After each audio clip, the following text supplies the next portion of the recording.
Hi, this is Meg Lightheart from megalightheart.com. We're talking about feedback this week. Yesterday we were talking about Stone and Heen's work on different types of feedback from their book, Thanks for the Feedback. Today we're looking at what they call triggers, which are things that really create defensiveness in us, so we end up rejecting feedback that might be good for us to receive. There's three triggers. The first one is truth trigger, and that's when we go, that's just not true, and so our defenses go up because we can't believe the feedback we're receiving is true. The second trigger is relationship trigger. You can't receive this feedback from that person because you think they are fundamentally unqualified to give it to you, or they've just got an axe to grind. Of course they would say that, is what happens when we have a relationship trigger. And identity triggers is when we can't reconcile the feedback with our idea of who we are as a person, and so if we feel like it's threatening our sense of self. Just because these things trigger this kind of emotional or cognitive response in us doesn't tell us anything about the truth of the feedback.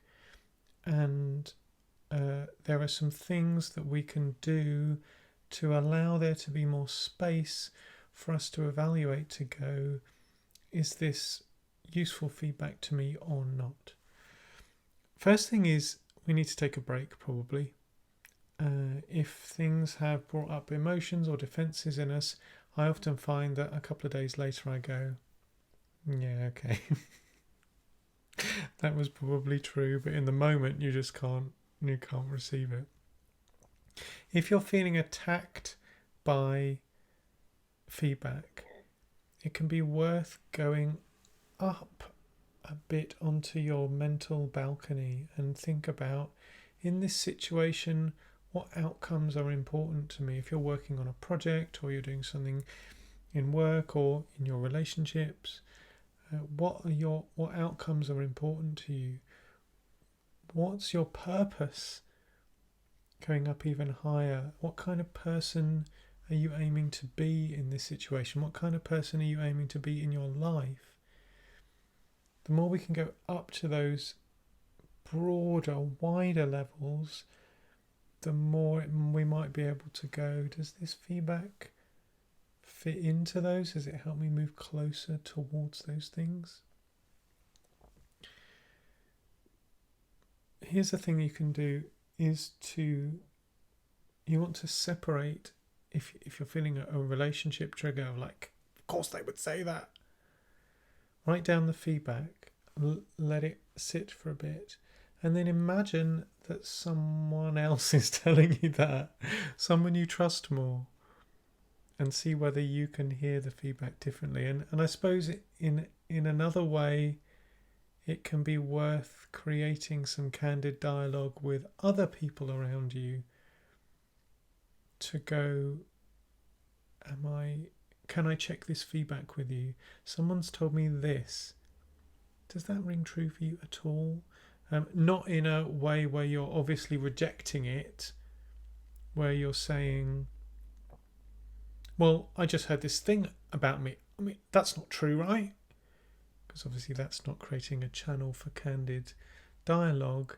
But if you're able to check it with other people around you, you might find there's some truth in it, or people are able to give it to you in a more nuanced way, and you're able to understand where it's coming from. It's worth remembering that all advice is to a certain extent autobiographical. The person is giving you advice based on their own experience and their past history. So we're all in the world that we've built, and so you can receive feedback or not, depending on whether it rings true for you, and understanding that the person giving it to you is giving it from their experience, you're receiving it from your own experience, and that doesn't mean you have to accept it or reject it. If someone says something to you like you just need to be more professional, or all of this touchy-feely stuff is causing us problems, or you need to be more business-minded, rather than us presuming we know what they mean. Sometimes it's good to get them to be specific and go, okay, can I explore that with you a bit?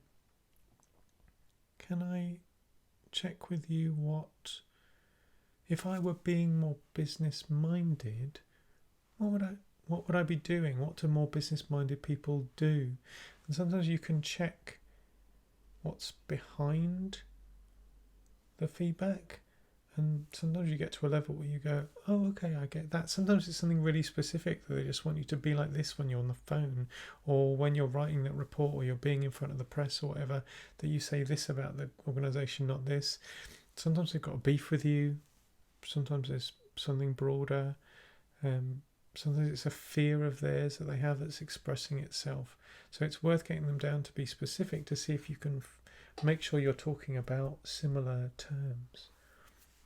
And the final way of getting better feedback, and this in the beginning of Thanks for the Feedback, Stone and Heen talk about the factor that most affects whether an organisation is a learning organisation, an organisation that develops and is flexible and grows, is how the senior leaders receive feedback, how well they receive feedback.